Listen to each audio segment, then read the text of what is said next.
Welcome to Right Concept Modern Public School Madhepura. आप सभी बच्चे के माता पिता एवं हमें जो भी पेरेंट्स देख रहे हैं उनको 15 अगस्त स्वतंत्रता दिवस की ढेर सारी शुभकामनाएं। आज 15 अगस्त के इस शुभ मुहूर्त पे हम भारतवासी सभी एक जगह इकट्ठा होकर के देश के नाम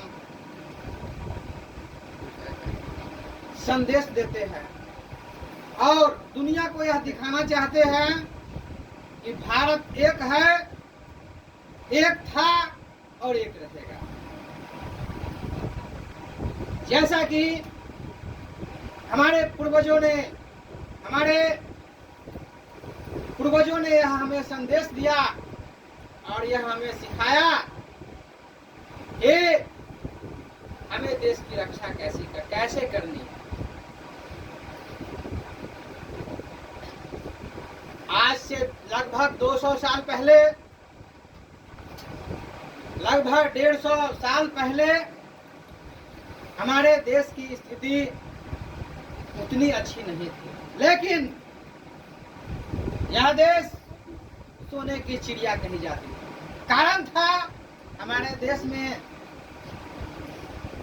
प्राकृतिक वातावरण और प्राकृतिक संपदा। भगवान ने जो इस देश को बनाया और इस धरती को सींचा, शायद अपने अनमोल खजानों में से निकाल के भारत देश को बना दिया। दुनिया के देशों को यह बात अच्छा नहीं लगा कि इतनी सुंदर देश भारत देश ये कैसे हो सकता है। लगभग 1498 में वास्को डी गामा पुर्तगाल से चलते हुए हमारे देश में प्रवेश किया और प्रथम वह हमारे देश में प्रवेश किया केरल के कालीकट नामक बंदरगाह पे।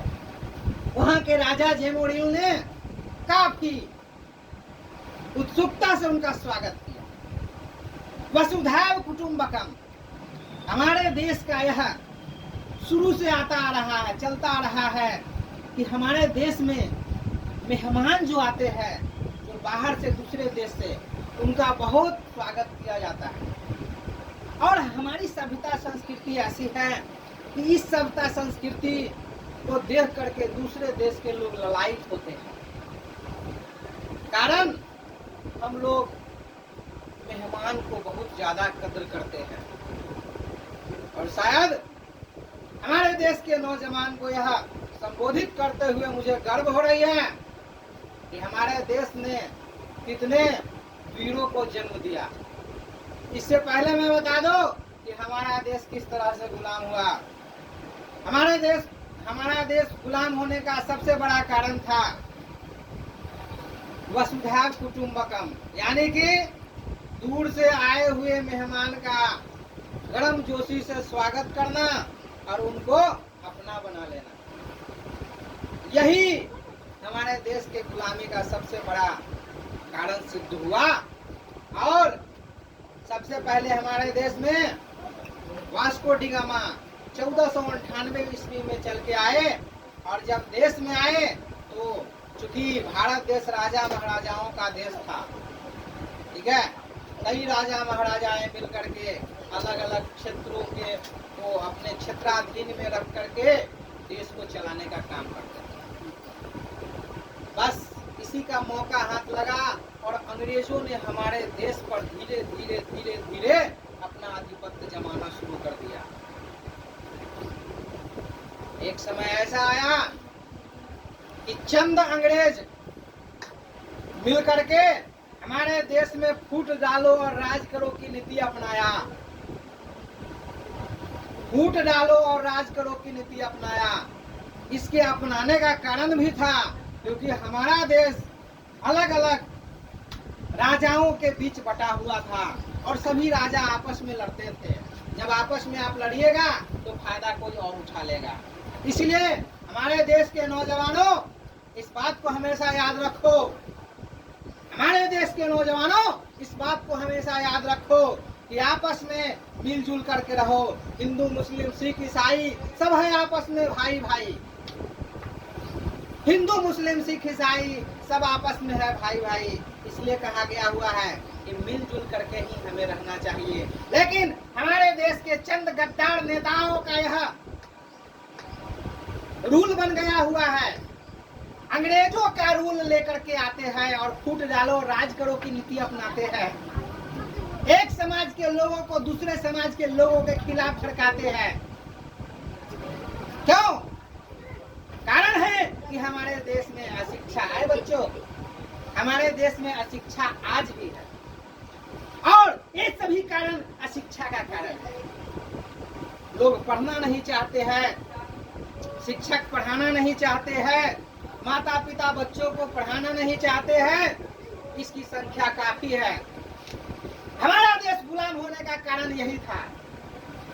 गुलामी का कारण यही था कि लोग शिक्षित नहीं थे। जब आप शिक्षित हो जाएंगे, तो ऑटोमेटिक आप अपने राइट को पहचानेंगे। अंग्रेज ने यही देखा कि यह देश तो बहुत बड़ा है और संभावनाएं तो बहुत बड़ी है, लेकिन यहाँ के लोग अशिक्षित हैं, भावना में बहने वाले लोग हैं। इसलिए अंग्रेजों ने हमारे देश के लोगों के साथ भावनाओं से खिलवाड़ किया और उसके भावनाओं को परख लिया और धीरे धीरे पूरे देश में अराजकता का माहौल फैलाया, राजाओं को एक दूसरे से लड़ाया और देश में अपना शासन स्थापित कर लिया। क्या हम लोग आज स्वतंत्र हैं? जी हाँ, हम लोग का शब्द होगा कि यस, हम लोग स्वतंत्र हैं। लेकिन स्वतंत्रता और गुलामी किसे कहती है, यह बहुत बड़ा टॉपिक है। इसको समझना बहुत आवश्यक है। एक स्वतंत्र आदमी का क्या होता है और एक गुलाम आदमी का क्या होता है, उसका जो है एक बहुत बड़ा टॉपिक है। अगर आप इस चीज को समझ जाएंगे तो कभी भी आप अपने आप को स्वतंत्र मानेंगे। लेकिन दुर्भाग्यपूर्ण बात यह है कि हमारे देश में अभी भी लोग गुलामी की स्थिति में जी रहे हैं। कारण एक ही है, शोषण। समाज में अमीरी गरीबी, जात पात, ऊंचा नीचा, गोरा काला पूरे फैला हुआ है।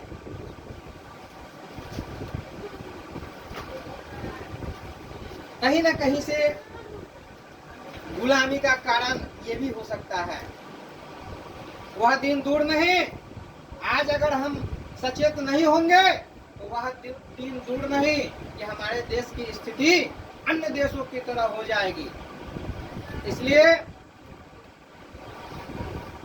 इस 15 अगस्त के शुभ अवसर पर हमने यह देश को संदेश देने का कोशिश किया और उन युवाओं को प्रेरित करने का कोशिश किया कि ऐ युवाओं, उठो और अपने लक्ष्य को निर्धारित करो।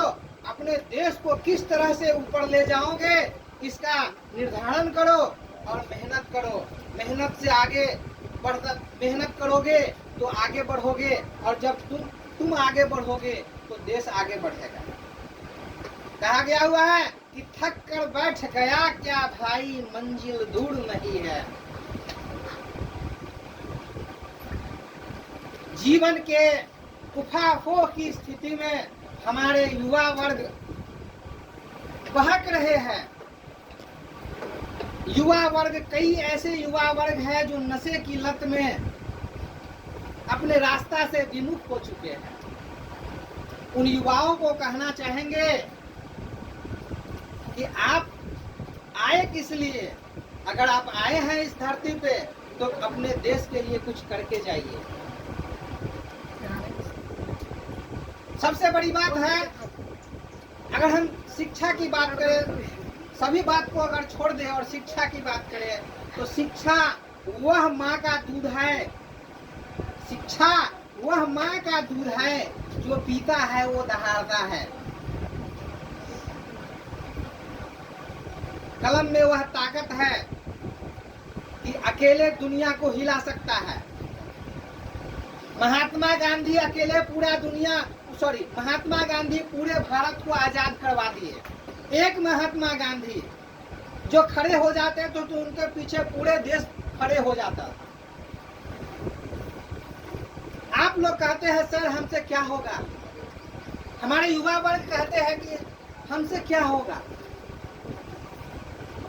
एक मुकेश अंबानी दुनिया के सर्वश्रेष्ठ धनी में गिने जाते हैं।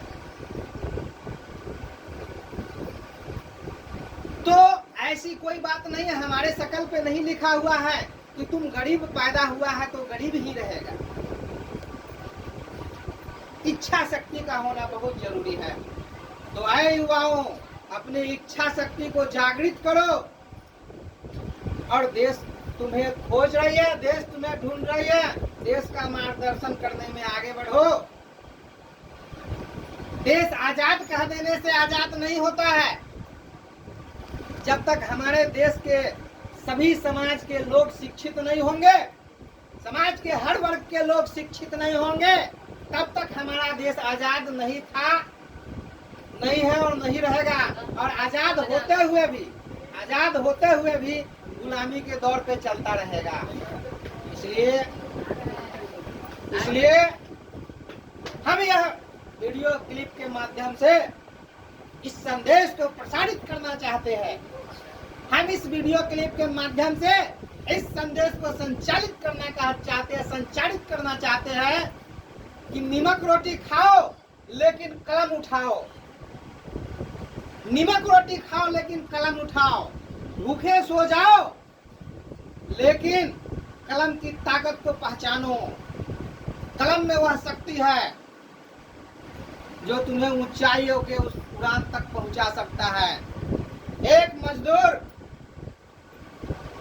1000 रुपया डेली कमा सकता है और एक कलम चलाने वाला 500 रुपया डेली कमा सकता है। लेकिन एक जो शिक्षित व्यक्ति है उनका भविष्य उज्जवल है। इस बात पे नहीं जाइए। शिक्षा, मैंने पहले ही बताया कि शिक्षा वह शेरनी का दूध है, जो पीता है वह दहाड़ता है। इसलिए अपने अगर राइट्स को पहचानना चाहते हैं, जीवन में आगे बढ़ना चाहते हैं और तीसरी आंख को जगाना चाहते हैं, तो शिक्षा के ऊंचाइयों को पहुंचिए, शिक्षा के ऊंचाई तक जाइए। लोग जानते हुए भी शिक्षा से दूर हट जाते हैं। लोगों को पता है फिर भी क्यों न क्यों वह शिक्षा से काफी दूर हट जाता है और अपने लाइफ को बैक ले जाता है, ऐसी स्थिति में धकेल लेता है जहां से उठना काफी मुश्किल है। आज भी हमारे समाज में बहुत सारे ऐसी महिलाएं हैं जो शोषित हो रही है। कारण है शिक्षा। इसलिए उन महिलाओं को, उन महान पुरुषों को, उन मजदूर भाइयों को मेरा पैर पकड़ के हम उनको यह यह कहना चाहते हैं कि आइए, आगे आइए और बच्चों को पढ़ाइए। कहीं भी पढ़ाइए, मेरे यहाँ पढ़ाइए या कहीं भी पढ़ाइए, किसी भी जगह पढ़ाइए, लेकिन बच्चों को पढ़ाइए। अगर आप बच्चे को पढ़ाएंगे तो मुझे लगेगा कि यह जिस मेहनत से हमने वीडियो बनाया है और एक एक शब्द अपने गले से उतारा है, इस शब्द का मुझे आशीर्वाद स्वरूप आप मुझे यह देंगे। इसलिए भारत कैसे आजाद हुआ, किन महापुरुषों ने आजाद करवाया, कैसे किस तरह से आजाद हुआ, कौन किसको मारा, इस चीज को हम अगर बार बार कहेंगे तो आपके जीवन में प्रभाव नहीं पड़ेगा। सबको पता है कि भारत आजाद कैसे हुआ, लेकिन आज हमें इस आजादी को हमारे देश के वीर जवान ने अपने शहीद, अपने गर्दन को कटवा करके जो बलिदानी दिए हैं, इस बलिदानी को हमें आज स्पष्ट रूप से ऊपर ले जाना है और इस बलिदान को सलाम करते हुए देश के विकास में योगदान करना है। कोई अगर हमारे देश के लिए मर गया, कोई वीर पुरुष हमारे देश के लिए मिट गए, क्या उनको कहानियों में ही हम रख करके उनकी कहानियों और जीवनियों को पढ़ेंगे? नहीं। उनके भावनाओं को समझ करके आगे बढ़े। आप लोग कहते हैं टीचर, अगर टीचर नहीं रहेंगे, टीचर समाज का निर्माता होता है, टीचर बच्चों का मार्गदर्शक होता है। टीचर केवल बोर्ड पर पढ़ाने के लिए नहीं होते हैं, टीचर बच्चों को मोटिवेशन भी देने के लिए होते हैं। तो बच्चों, मोबाइल के दुनिया में सिमटने वाले बच्चों, मोबाइल के दुनिया में सिमटने वाले बच्चों, फेसबुक, व्हाट्सएप, फलाना फलाना, इंस्टाग्राम, यहाँ अमेरिका नहीं है। अमेरिका दुनिया के सबसे शक्तिशाली देश बन चुका है। हम उनका तुलना अभी नहीं करें। हमें अमेरिका कैसे बनना है उसकी तुलना वो हमें अभी करना है। कहा गया हुआ है कि खुद को कर इतना बुलंद कि जा पहुंच हिमालय पर, खुद को कर इतना बुलंद कि जा पहुंच हिमालय पे, और खुदा भी कहे कि अबे गधे उतरेगा कैसे। अरे कहने का अर्थ यह हुआ कि हम अमेरिका बनने की कल्पना तो कर सकते हैं, लेकिन ये नहीं कह सकते हैं कि हम अमेरिका बन गए। समझ गया ना? तो इसलिए देश को आगे बढ़ाने के लिए हम अपने इतिहास को देखेंगे। हमारे बाबा परबाबा क्या थे, वो क्या कर रहे हैं, इस चीज को समझेंगे, और हमें क्या करना है इस चीज की उत्तरदायित्व को समझेंगे। शब्द तो बहुत है, इस पूरे शरीर में जहर ही जहर भरा हुआ है। ये जहर देश के विकास में आगे बढ़ाने में काम आएगा। इसलिए हमारे देश के युवाओं, पढ़ो लिखो, आगे बढ़ो। शिक्षा वह मूल मंत्र है जिससे तुम दुनिया के हर एक सुख को प्राप्त कर सकता है। घबराओ नहीं, मेहनत करना सीखो, पेशेंस रखना सीखो, और अपने माता पिता गुरुजनों का आशीर्वाद हमेशा लेते रहो। इसी वाक्यांश के साथ अपने शब्दों को विराम देना चाहते हैं। फिर किसी अन्य वीडियो में मिलेंगे। जय हिंद, जय भारत।